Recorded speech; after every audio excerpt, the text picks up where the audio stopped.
Nós estamos falando de Tiago. E hoje nós vamos ver parte de Tiago, talvez mais contundente. Por causa dessa parte de Tiago, Lutero falou que essa era uma carta de palha. Ele tinha uma rejeição por causa dessa parte que nós vamos ver hoje, que é a justificação pelas obras. Mas graças a Deus foi de Lutero até a gente, muita gente cheia de Deus, de revelação, trouxe interpretação, entendimento, para que hoje a gente, pela misericórdia do Senhor e pelo Espírito de Deus, pudéssemos olhar essa parte das Escrituras para trazer luz para o nosso caminho. Mas confesso que é uma daquelas que, se a gente pudesse pular, é o tipo de estudo que você não vai passar para o próximo, né? Não falar de coisas que são mais fáceis de entender, mas é imprescindível que a gente entenda sobre a nossa fé. Você vem ouvindo ao longo de anos, talvez, eu falando que se a tua fé não te afasta do pecado, você precisa questionar a sua fé, certo? Quantas vezes a gente fala isso aqui? Se a tua fé não te afasta de pecado, se a tua fé não te leva para perto de Deus, você precisa questionar a sua fé. E é exatamente isso que Tiago vai fazer nessa porção das Escrituras agora, no final do capítulo 2 de Tiago. Ele vai questionar a fé. E ele vai falar de dois tipos de fé. Ele vai falar de uma fé morta, uma fé que não traz salvação. Isso é uma coisa que a gente precisa entender, porque é uma verdade assustadora, se você for pensar. Existe uma fé em Deus, existe uma fé em Cristo, existe uma fé nas Escrituras, existe uma fé no Evangelho, existe uma fé na ressurreição, em toda a obra da cruz, que não salva. E antes que você vá embora, por que parece uma heresia, eu peço que você traga a sua atenção comigo nessa manhã, para nós entendermos o que Tiago, o que a palavra de Deus está falando para nós. Que tipo de fé é essa que nunca nos liberta do pecado? Que tipo de fé é essa que a gente não recebe a vida eterna? Tiago vai chamar essa fé de uma fé morta. E ele vai fazer isso em alguns versículos. Assim também a fé por si só, se não for acompanhada de obras, está morta. Versículo 17. Versículo 20. Insensato, cabeça oca, cabeça de vento. Você quer ter certeza, você quer se certificar de que a fé sem obras é inútil. Versículo 26. Assim como o corpo sem espírito está morto, também a fé sem obras está morta. Então Tiago vai dizer para nós aqui que a fé sem uma mudança de vida, a fé sem uma transformação, sem um produto, sem um fruto, sem uma evidência, não é real. A fé sem vida, a fé que não nos salva, a fé que nós entendemos que é a fé sem fruto, é aquela que não gera nada de novo, é que não gera a aplicação da palavra, que não nos afasta do pecado. Essa fé não traz vida, essa fé não traz a vida eterna. Esse tipo de fé não traz a salvação. E Tiago vai desenrolar isso. Quando você entende que quando a gente está em Cristo, é nova criatura, as coisas velhas já passaram e tudo se faz novo. Esse tudo se faz novo, essa novidade de vida, esse novo jeito de caminhar, é um fruto produzido pelo Espírito Santo em nós, de uma vida diferente do que a vida que a gente tinha sem Cristo. Essa vida, Jesus chama de fruto. Quando ele fala lá em Mateus 7, eu vou ler com vocês esse versículo, que fala: toda árvore que não dá bom fruto, corta-se e lança-se no fogo. Portanto, pelos seus frutos os conhecereis. Jesus compara a nossa vida e as nossas ações, a nossa vida sendo uma árvore e as nossas ações como sendo frutos dessa árvore. E ele coloca que existem frutos bons e existem frutos ruins. E quando a árvore não dá algum fruto, ela não serve para nada, ela é inútil. E que você conhece o fruto, conhece a árvore através do fruto. Você conhece a pessoa através das atitudes. Você conhece a fé através da nova vida. Aí você fala, talvez você esteja tirando esse texto fora do contexto. Então a gente vai ler na sequência o que o texto fala. O texto é ainda de Mateus, e a gente vai até o versículo 23. Nem todo que me diz Senhor, Senhor entrará no reino dos céus, mas aquele que faz a vontade do meu Pai que está nos céus. Muitos me dirão naquele dia: Senhor, Senhor, não profetizamos em teu nome não expulsamos demônios, em teu nome não fizemos maravilhas. E eu lhes direi abertamente: nunca vos conheci, apartai-vos de mim, vós que praticais a iniquidade. Jesus está falando de um tipo de gente que fala que conhece o Senhor, mas pratica a iniquidade. Então é um tipo de gente que fala que é um tipo de árvore, mas o seu fruto é outro. E como Jesus vai responder a essas pessoas? Vai falar para elas: eu não conheço vocês. Irmãos, a fé é invisível. A nossa fé é invisível. Você pode me dizer que você tem fé, mas eu não posso ver essa fé, a menos que você me mostre essa fé. E isso é o que o fruto faz. Você pode dizer que você é nascido de novo, mas ninguém jamais vai saber que você é nascido de novo se você não viver em novidade de vida. Da mesma maneira, o que nós precisamos entender nesse texto é que não é suficiente dizer que você tem fé, isso não prova nada.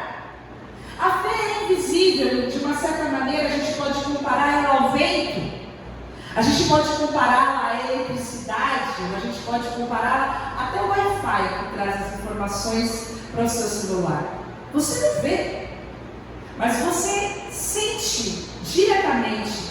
Você desfruta diretamente dos benefícios do vento, dos benefícios da eletricidade. Se eu estaria gritando aqui, a gente estaria num calor danado. Dos benefícios do Wi-Fi, senão a gente não tinha nem essa imagem sendo projetada aqui.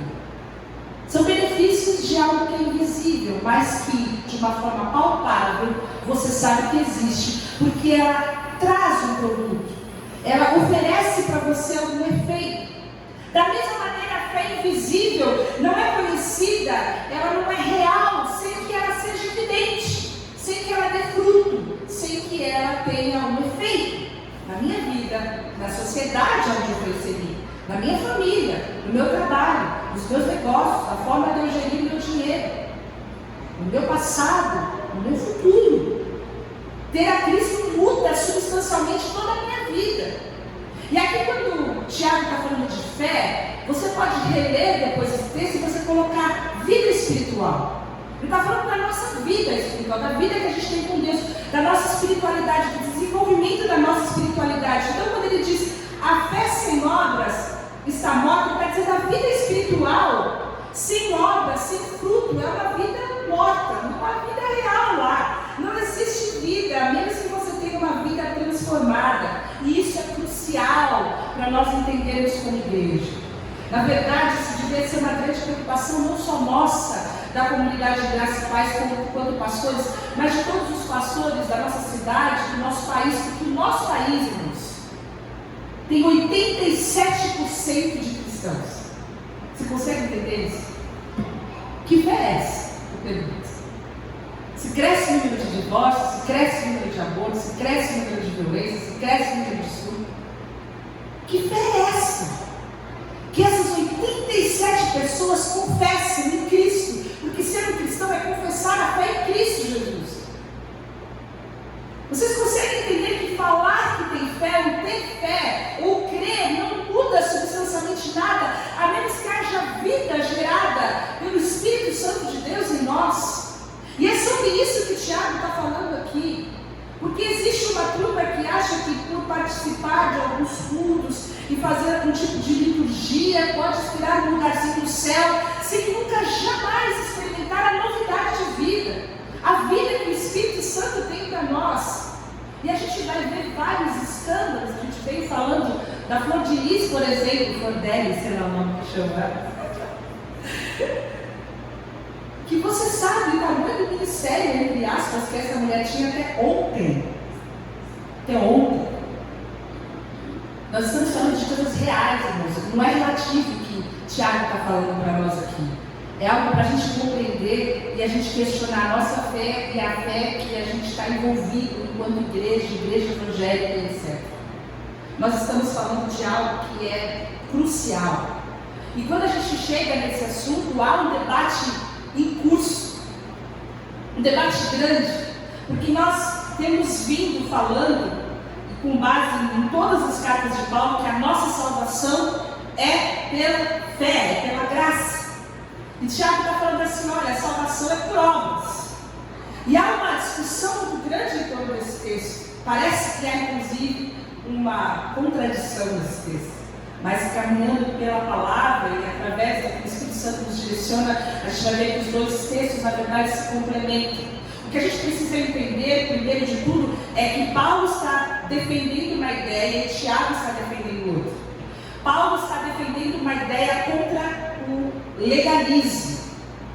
Existiam pessoas naquela época que estavam impondo alguns tipos de atitudes religiosas, questionando a fé das pessoas por falta de práticas religiosas. Ele vem e fala, não precisa de nada disso. É só Jesus que salva, é só a fé de Jesus que salva, a gente só é salvo pela graça. Tiago está defendendo uma outra ideia. Ele está defendendo que a libertinagem, que hoje a gente chama de graça barata, essa graça desgraça, que você vai viver dessa vida de qualquer jeito, sem comprometimento nenhum com a palavra, sem se afastar do pecado, vai viver a sua vida passando por cima de todo mundo, e lá no final, quando tudo acabar em pizza, você tem o seu lugar no céu. É contra isso que o Tiago está falando aqui. Eles estão defendendo ideias completamente divergentes, mas todos estão defendendo a fé em Jesus Cristo, e é nisso que nós vamos caminhar. Então, o que mais talvez seja contundente para nós é a afirmação do versículo 24. Vejam que uma pessoa é justificada por obras e não apenas pela fé. Aí você fala, como assim? E aqui que nós vamos caminhar hoje para a gente chegar ao entendimento desse versículo. A gente entende que, por Efésios 2, eu vou reiterar aqui para que não haja dúvida, pela graça nós somos salvos por meio da fé. Isso não vem de vós, é dom de Deus. Não vem de obras, não vem de obras, não vem de obras, para que ninguém se glorie. Porque somos feitura sua, criados em Cristo Jesus para as boas obras, aos quais Deus preparou. E eu gosto do texto que fala, preparou de antemão, tem algumas versões que falam, preparou antes de tudo para que nós andássemos nela. Então a palavra é clara, nós somos salvos por causa da graça de Deus. Ninguém merecia nada. Não tem nada que a gente possa fazer para melhorar a nossa situação diante de Deus. Ele nos salva porque Ele nos escolheu, porque Ele nos chamou, por sua graça, por meio da fé, nós somos salvos. Mas o texto não para aí. Às vezes a gente esquece de ir até o 10, que fala que nós somos salvos para as boas obras. Existe um propósito para o qual nós somos salvos, que é a prática das boas obras, da nova vida, da vida em Cristo, a vida justificada, a novidade de vida. Isso que nós estamos falando e que Tiago está defendendo aqui.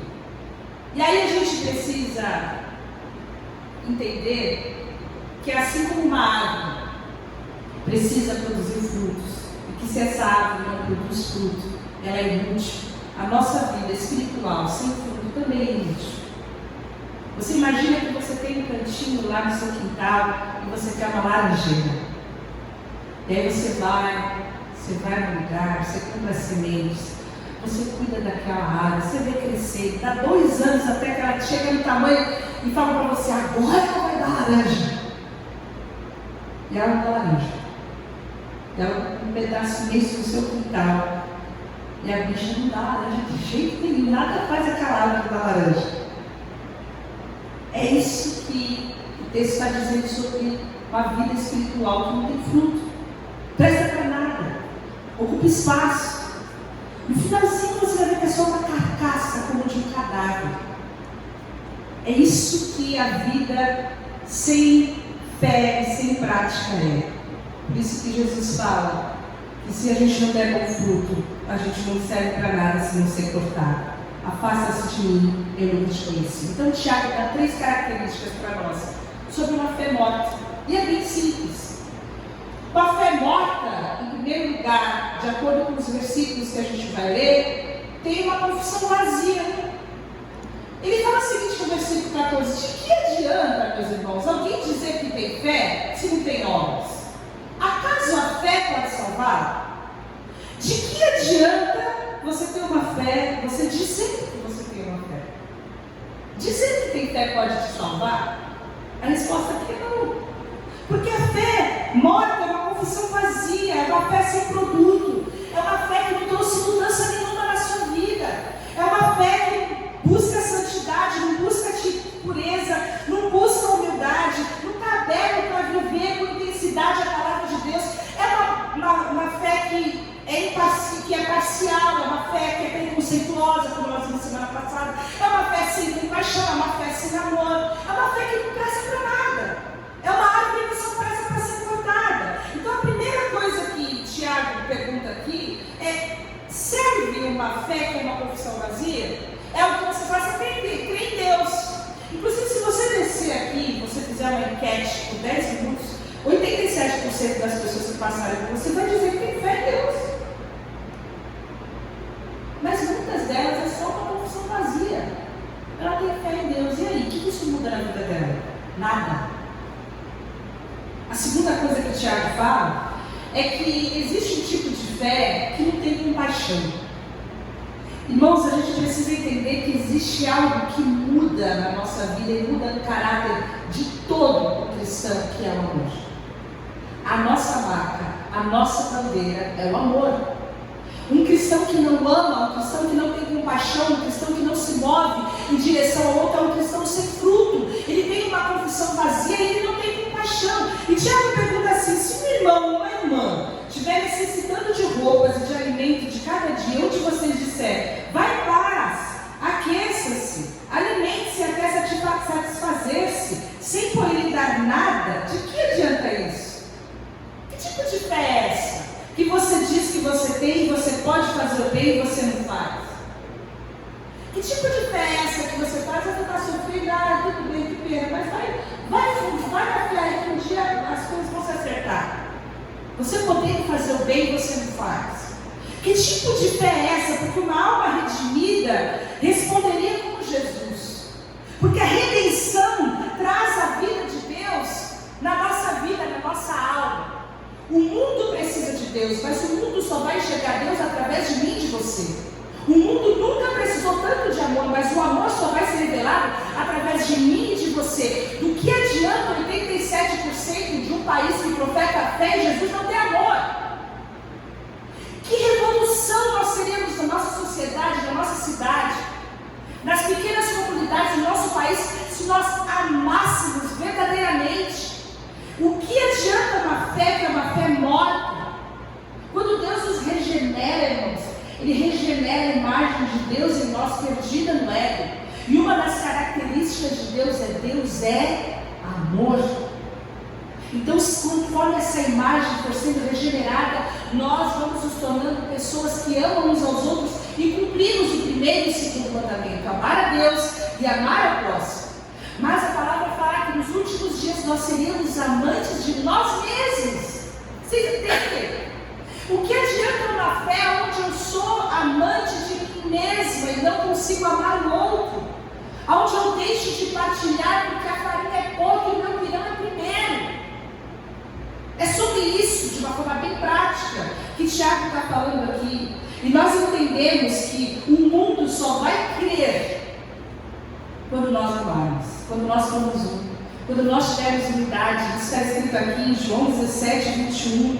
Isso está escrito em Mateus 5,16, que a nossa luz deve brilhar diante dos homens, porque através da nossa luz eles vão ver. O que eles vão ver, irmãos? As nossas boas obras, para glorificar a Deus que está nos céus. A nossa luz é porque o mundo precisa ver as boas obras. A nossa fé deve ter boas obras. A nossa fé deve gerar fruto, porque uma fé que não gera fruto é uma fé morta. Você diz que você ama a Deus, que você não vê, mas se você não ama o seu irmão, João vai falar: você é mentiroso, cara. Você diz que você ama a Deus e você não ama o seu irmão, você odeia o seu irmão, pessoal. Se você tem ódio, você é mentiroso.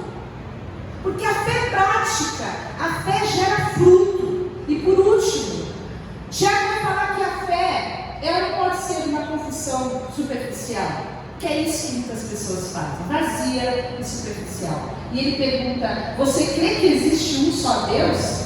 Muito bem. Até os demônios creem e tremem. Você crê que Deus existe? Os demônios creem também. Em outras palavras, o que ele está dizendo, a sua fé está igual a fé de um demônio, se você crê que Deus existe e nada muda na sua vida. E você quer saber o jeito que os demônios creem? Em Mateus 8, quando Jesus vai expulsar um demônio, o demônio pergunta para ele: por que você está aqui me atormentando antes do tempo? Vocês conseguem entender a dimensão? Eles reconhecem que Jesus Cristo é o Senhor. Eles reconhecem que um dia todo joelho se dobrará e toda língua confessará. Eles reconhecem que Jesus já é o vitorioso, já é o vencedor, e um dia todos eles serão condenados ao inferno eterno. E eles falam: mas ainda não é o tempo. Eles entendem mais de escatologia do que eu e você, que às vezes duvidando, será que Jesus vem mesmo? Vocês querem saber um outro jeito que os demônios creem? Uma vez os sujeitos, os filhos do sacerdote chamado Cefas, os canhatos 19, resolveram expulsar demônio. Vamos expulsar demônio, vamos lá, esse negócio aqui vai ficar bom agora. E eles foram expulsar demônios, os demônios falaram para ele: olha, Jesus eu conheço, Paulo eu conheço, mas vocês quem são? E se vocês lerem o texto, vão ver que eles deram um pau desses 7. É desse jeito. Os demônios creem. Eles sabem quem Jesus é. Eles sabem a autoridade da Trindade. Eles sabem que o dia deles está contado. Mas eles não têm graça, eles não têm amor, eles não têm vida, eles não têm amor pela justiça, eles não têm compaixão, eles não têm santidade. Eles amam tudo que é podre, tudo que é mal, eles vivem em concorrência, eles vivem no ódio. Eles estão rondando para nos destruir, criando armadilhas para destruir a nossa vida, a nossa alma, o nosso psique, a nossa família, os nossos filhos. São agentes destruidores que creem. Você consegue entender o quadro que Tiago está pintando aqui de uma fé morta? Uma fé que é uma confissão vazia, uma fé que é algo que não tem compaixão, não gera algo que é mínimo e mais sublime que um cristão deve ter, que é o amor. Uma fé que às vezes é igual a ter uma fé de um demônio. E ele conclui dizendo: olha, você tem que ser muito cabeça oca se você não entender que a fé sem obras é é inútil, não presta para nada. Não é possível que você consiga entender isso. E aí, em contrapartida, como ele deu 3 características para a gente de uma fé morta, ele vai dar para a gente 3 exemplos agora de uma fé viva. Sendo que a primeira ilustração, eu preciso que você venha um pouco comigo, porque essa talvez seja a mais difícil de você entender. E a primeira delas que ele traz, ele vai falar sobre Abraão.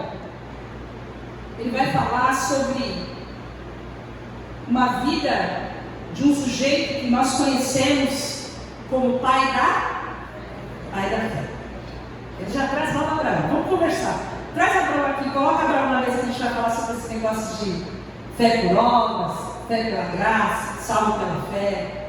E ele fala o seguinte nos versículos: não foi Abraão, nosso antepassado, justificado por obras, quando ofereceu seu filho Isaque sobre o altar? Você pode ver que tanto a fé como as suas obras estavam atuando juntas, e a fé foi aperfeiçoada pelas obras. Cumpriu-se assim a escritura que diz: Abraão creu em Deus, e isso lhe foi acreditado como justiça, e ele foi chamado amigo de Deus. Vejam que uma pessoa é justificada por obras e não apenas pela fé. Então Abraão é o pai da fé. Você vê Romanos 4:1 vai falar: Abraão é nosso pai. João 8:31, Jesus disse aos judeus: eu sei que vós sois a semente de Abraão. Então ele é a imagem, patriarca de tudo o que é mais honrado, de tudo o que é mais, é o símbolo mais honrado de todos os judeus. Ele é o padrão de justiça, não só dos judeus como uma raça, mas de todos os cristãos, porque Gálatas 3:7 fala o seguinte: os que são da fé, os mesmos são filhos de Abraão. Então Abraão é o modelo clássico da fé, isso todos nós entendemos. Mas Romanos 4 vai dizer o seguinte, no versículo 2 e 3: se de fato Abraão foi justificado pelas obras, ele tem do que se gloriar, mas não diante de Deus. Que diz a Escritura? Abraão creu em Deus, e isso lhe foi acreditado como justiça. Paulo está dizendo que Abraão não foi justificado pela pelas obras diante de Deus. Ele foi justificado pela fé, porque ele creu, ele recebeu justiça. Ele foi justificado pela graça, justificado pela fé e não pelas obras. Gálatas 3:6 fala: considerem o exemplo de Abraão. Ele creu em Deus e isso lhe foi acreditado como justiça. Então parece que Tiago tem uma contradição aqui e nós precisamos entender isso. O texto está falando que teria algum tipo de mérito para Abraão, mas nunca, jamais diante de Deus. Essa justificação pelas obras não funcionaria jamais diante de Deus, diz o versículo 4. Nós precisamos ter uma coisa muito clara na nossa mente, antes de tudo: nós somos salvos absolutamente pela graça de Deus, por meio da fé. É isso que nos torna aptos. E o texto, quando fala de acreditado como justiça, eu gosto muito, porque o sujeito está falido, tem nada, saldo negativo, acabou o limite especial, todos os cartões estão lotados, o sujeito tem que comprar alguma coisa amanhã, não tem como, não tem leite, não tem dinheiro para gasolina, não tem, metade do brasileiro vive assim, talvez metade de nós saiba mais ou menos o que é isso diariamente. Zerado, falido, fechou as portas e creu em Deus. E aí Jesus coloca na sua conta riquezas ilimitadas espirituais, de forma que ele, que era um falido, agora é rico, é herdeiro, é co-herdeiro com Cristo das regiões celestiais. Ele recebe justiça. E quando nós falamos em justiça, nós estamos falando de perdão de pecados. Nós estamos falando de que não existe nenhuma mácula, não existe nenhuma iniquidade, não existe nenhuma culpa. Todos os nossos pecados do presente, passado e futuro foram apagados por causa da graça de Deus. É sobre isso que nós estamos falando. E o texto está dizendo: porque Abraão creu, ele recebeu essa justiça. Ele que era zerado, agora recebeu a justiça de Deus. E você vai ler a história dele, vai ficar irritado com ele muitas vezes em Gênesis. Você vai ver que ele não é bem de longe o sujeito perfeito, mas ele creu. Em que momento que ele creu? Você conhece a história? Estava belo e formoso, cuidando da sua vida, com 75 anos. Ele ouve a voz de Deus e fala assim: arruma acampamento aí, sai da tua terra, da tua parentela, que eu vou te levar para um lugar que você não sabe qual é, eu não vou te contar agora. Levanta os investimentos, dá baixo tudo, vende todos os terrenos, vende todos os imóveis, pega todo o dinheiro e vamos embora para um lugar. Que lugar, Senhor? Um lugar que eu vou te mostrar. E ele não tinha filhos, ele fala: olha o céu, olha para as estrelas, olha para o chão, vê a areia, olha, sabe essa quantidade que você não consegue contar? Vai ser a quantidade de filhos que eu vou dar para você. E ele creu. E no momento que ele creu nisso, ele recebeu a justificação pela fé, absolutamente pela fé. É um presente de Deus. Isso está em Gênesis 15:6. Essa é a história toda, depois vocês veem. E Gênesis 15:6 fala: ele creu em Deus e isso lhe foi imputado como justiça. Essa é a história de Abraão. E quando nós entendemos o que é ser justificado, então, a partir desse momento, se torna mais fácil da gente entender o que Paulo está falando e o que Tiago está falando. John MacArthur explica que foi justificado tem dois significados diferentes. O versículo 21 fala que ele foi justificado por obras, tem dois significados. O número 1 significa absolver, tratar como justo, que é isso que Jesus faz com a gente quando a gente não merece. Absolve a gente de toda a nossa culpa e trata a gente como se a gente fosse justo. Porque lá no madeiro ele levou as nossas culpas, lá no madeiro ele levou os nossos pecados, e o castigo que nos traz a paz estava sobre ele, e por causa das suas pisaduras é que nós somos sanados. Isso é justiça de Deus. Mas existe outro significado que significa mostrar ou demonstrar como justo. E é sobre isso que o Tiago está falando aqui. Ele está falando que você só revela, só certifica, só mostra que você é justo através das suas obras. Você só torna conhecida a sua fé através do tipo de vida que você leva. E é nesse momento, então, que Tiago fala o seguinte: ele teve a fé dele conhecida, a fé dele que ele não tinha conhecido, quando ele levou o filho dele diante do altar. E aí esse texto que a gente tinha em Gênesis 22. E vocês sabem a história sobre Abraão levar o filho dele no altar. Era o filho da promessa. Aliás, toda a promessa de uma grande nação, toda a promessa de que ele seria o pai de uma grande nação, estava presa ali em Isaac. E de repente o texto fala que Deus decidiu colocar à prova Abraão. Ele fala o seguinte: Abraão, pega teu filho e vamos sacrificar o teu filho. Você vai matar teu filho. E você pensa, mas isso é absolutamente contrário à natureza de Deus. Deus não vai ser assim mesmo. Deus nunca pediu sacrifício humano nenhum. Por que pediria do meu filho se meu filho é a promessa?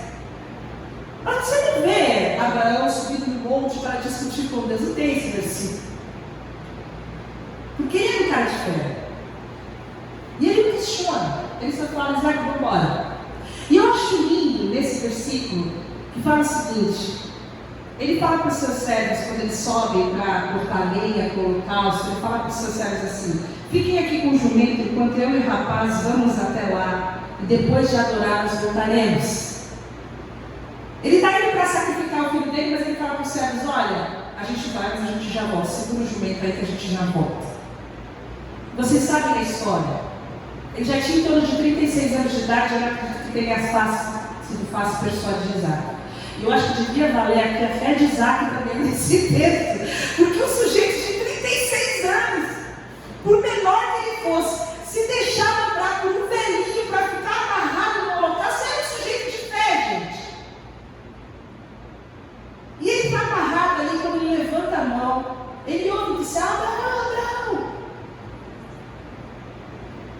E eu acho muito interessante uma colocação que talvez tenha sido o momento mais frustrante da vida de Abraão, porque ele queria ver Isaac ressuscitado. Ele queria que o filho dele fosse o primeiro ressuscitado. Então já tinha isso. Aqui em Hebreus 11:19 fala que Abraão levou em conta que Deus pode ressuscitar os mortos, e figuradamente recebeu Isaac de volta dentre os mortos. Ele falou: meu filho, se morrer, eu trago de volta. Vocês entendem o tamanho da fé desse sujeito? Ele era um sujeito de fé. Se eu enfiar a faca no meu filho aqui, Deus vai ressuscitar ele, porque tem promessa. E Deus não pode negar esse Deus. Se Deus prometeu, Ele vai cumprir. E Ele vai cumprir através do meu filho Isaac, que é o filho da promessa. Era esse tipo de fé que se tornou conhecida, de forma que, apesar de ele ter sido recebido crédito por crer em Deus lá no começo, foi nesse momento, quando ele coloca o filho dele em cima do holocausto, que todo o povo pode comprovar que esse sujeito era um sujeito de fé. A fé dele se tornou conhecida. A fé dele agora se tornou uma fé visível. A fé dele era como uma eletricidade, como um Wi-Fi, como um vento. As pessoas podiam saber o efeito dessa fé. É sobre isso que Tiago está falando. Vocês querem uma fé viva? Olhem para Abraão. Olha para o tipo de sujeito que é o Abraão. Ele não duvidou em nenhum momento que o filho dele voltaria com ele. Então não há antagonismo aqui, porque quando Tiago fala, ele fala: você pode ver que tanto a fé como as suas obras estavam atuando juntas, e a fé foi aperfeiçoada pelas obras. É como a árvore linda que de repente começa a dar laranjas. Aí você fala: agora sim. Começar a laranja. Agora sim. Agora eu entendo. Agora eu cumpri o propósito. Mas ele não para só nesse exemplo, ele dá um outro exemplo. Esse é o versículo que eu acabei de ler. Você pode ver que tanto a fé como as suas obras estavam atuando juntas, e a fé foi aperfeiçoada pelas obras. Ele traz uma outra pessoa. E isso é lindo demais, porque ele começa assim: caso semelhante, ou igualmente, ou semelhantemente. Ele está dizendo, da mesma forma que Abraão tem Raabe. Vocês sabem quem era Raabe? Ele fala igual Abraão tem Raabe. E eu acho lindo isso. Porque é para lembrar para a gente que não é por mérito. É para lembrar para a gente que é tudo absolutamente pela graça. Que pela graça nós somos salvos. E quando nós somos salvos pela graça,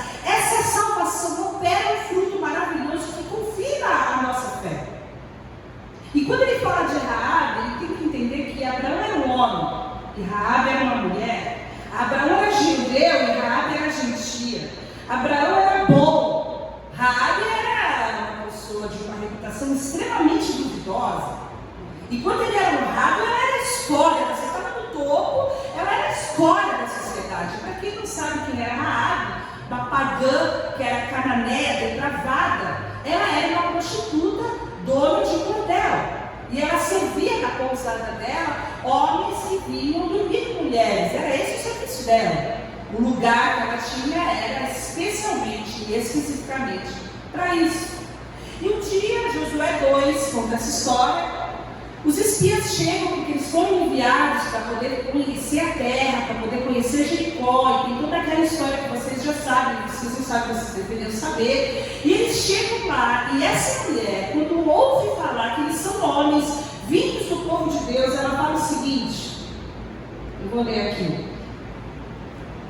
E lhes disse: sei que o Senhor lhes deu essa terra, pois o Senhor, o seu Deus, é Deus em cima dos céus e embaixo da terra. Essa era a visão que ela tinha. E o texto de Tiago vai dizer o seguinte: caso semelhante ao de Raabe, a prostituta, não foi ela justificada pelas obras quando acolheu os espias e o fez sair por outro caminho? E a história da Raabe é que ela guarda eles lá, depois ela cria um código com eles, que era uma fita vermelha, um cordão vermelho, e ela salva aqueles espias de serem mortos, porque ela entendia o propósito de Deus. Ela cria que o povo de Deus iria vencer aquela guerra, e ela pede: vocês salvam a gente aqui? Eu vou trazer minha família toda para cá, vocês salvam todo mundo? Porque ela tinha certeza no Deus do povo. Ela entendia que Deus era o único Deus verdadeiro. E aqui nesse momento, quando a gente vê a história de Raabe, a gente entende que aquela mulher foi justificada porque ela provou o tanto que ela cria em Deus. Quando ela arrisca a sua própria vida, ela arrisca a sua própria cabeça, por entender que havia um propósito divino em que aqueles espiões fossem salvos.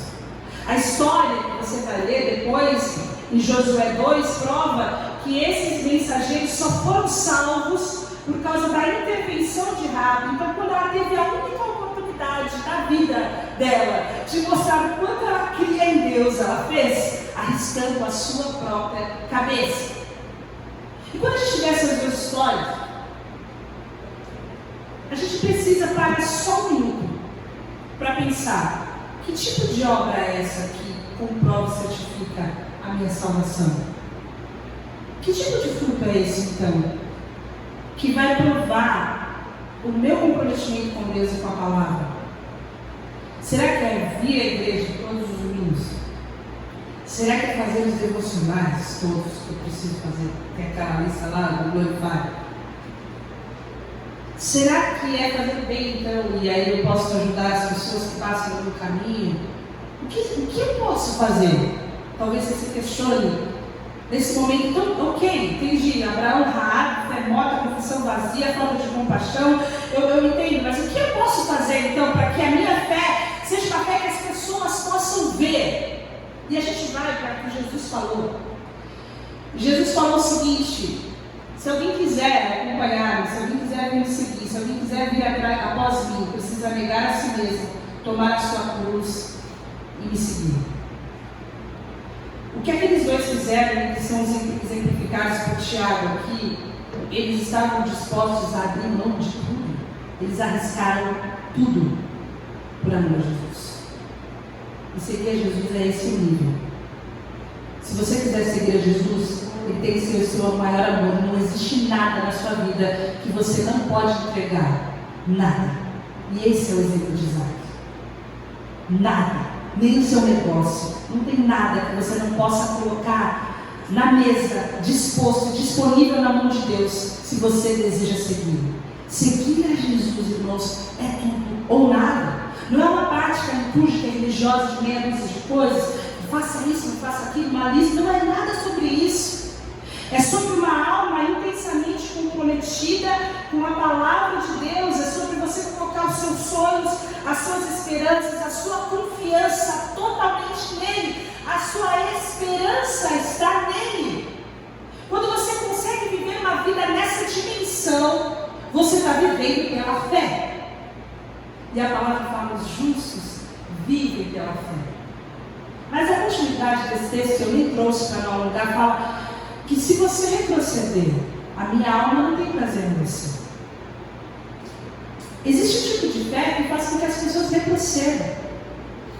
Não é esse tipo de fé que vai certificar a nossa salvação. E é dessa forma, então, que Tiago conclui, e eu concluo também. Assim como o corpo sem espírito está morto, também a fé sem obras está morta. E ele pega, talvez, uma imagem horrenda para trazer para nós o que é uma vida espiritual, entre aspas, sem fé. Ele está olhando um cadáver perfeito, baqueado. Parece que tem vida, mas não tem. Não tem respiração, não tem fala, não expressa. Parece alguém que tem vida, mas não tem vida nenhuma ali, está morto. E a vida sem essa fé, sem esse fruto, é uma carcaça podre, que você quer ficar do lado o mínimo possível. E eu me pergunto, quanto tempo que a gente consegue carregar uma vida espiritual cada velha, uma carcaça podre? É pesado, é fedido, fedorento, é cansativo, é sem vida, é um monte de obrigação, é uma chatice. Essa fé é morta. A fé viva, a fé viva é a fé que está disposta a viver e a morrer por Jesus. É a fé que ama Jesus sobre todas as coisas. É a fé que ama o próximo como a si mesmo. É a fé onde toda a nossa esperança, toda a nossa segurança, toda a nossa confiança está nele. Onde reconhecemos que todas as coisas boas vêm dele. Que nós não temos nada em nós mesmos, mas nós temos a graça, a bondade e a misericórdia diária suficiente para vivermos debaixo da dependência dele. É uma outra vida. É uma vida nova, uma vida com fruto. A fé sem obras é uma fé morta. E aí eu me lembro quando o Tiago fala, se olha no espelho. Pega essa palavra agora e se olha no espelho. Veja como é a sua fé. Quais são os frutos que a sua fé tem dado. Se as pessoas, quando olham para você, sentem o vento do Espírito Santo. Se a sua fé balança o cabelo das pessoas que estão em volta de você. Se a sua fé é como uma corrente que transmite a verdade do Evangelho, aonde você está inserido. Se a sua fé é a fé que Jesus fala, que brilha no escuro, a sua vida, de uma forma que as pessoas veem as suas obras e elas glorificam a Deus e falam, glória a Deus, esse negócio sempre aconteceu na sua vida agora. Que tipo de fé é a nossa fé, irmãos? Que tipo de fé é a nossa fé? Eu encerro da forma que eu comecei. Se a nossa fé não nos afasta do pecado, nós precisamos questionar a nossa fé. A fé viva, a fé gerada pelo Espírito Santo de Deus, a fé que existe um crédito de justiça, de graça, de perdão, é uma fé que busca a santidade, busca o amor, busca a palavra, busca a presença gloriosa do Espírito Santo, busca a adoração, busca viver em amor, busca viver em pureza. E é essa fé, a fé viva, que eu espero que nós possamos viver e através das nossas obras o mundo possa certificar de que Deus é um Deus digno de ser glorificado através da minha vida e através da sua vida. Vamos orar. Obrigada, Senhor, pela tua palavra. A tua palavra não nos deixa esconderijos. A gente fica nu diante da tua palavra, porque não tem criatura, não existe nada que possa permanecer encoberto, onde todas as coisas estão nuas e patentes aos teus olhos. O Senhor nos vê, o Senhor conhece o nosso coração, o Senhor conhece a nossa mente e os nossos pensamentos, os mais puros, os mais perversos. O Senhor conhece os nossos sentimentos e o Senhor conhece as nossas debilidades. Obrigada pela tua graça, porque nós não chegaremos aqui se não fosse pela tua graça. Obrigada porque o Senhor nos aceita, o Senhor nos chama, o Senhor nos acredita, porque o Senhor é um Deus de graça e o Senhor é um Deus de misericórdia. Nos ajuda, Senhor, a vivermos a fé na dimensão onde as pessoas possam ver a nossa nova vida. Nos ajuda, Senhor, pelo Teu Espírito e pela Tua Palavra, para que a gente tenha frutos dignos de arrependimento, frutos dignos de Teu nome ser glorificado, de boas obras. Nos ajuda a sermos intencionais nos nossos relacionamentos com as pessoas, a sermos intencionais no nosso testemunho, a sermos intencionais na nossa vida de adoração, de devoção, na nossa oração, no nosso período de busca da palavra, para que possamos crescer, ó Deus, no nosso testemunho, para que possamos refletir a Tua glória, para que possamos ser um canal, para que possamos ser um farol, para que as nossas vidas, ó Deus, possam certificar a fé que nós professamos.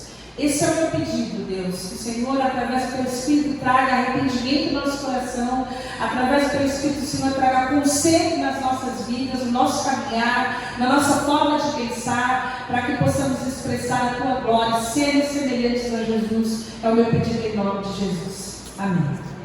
Se você, irmão, tem tido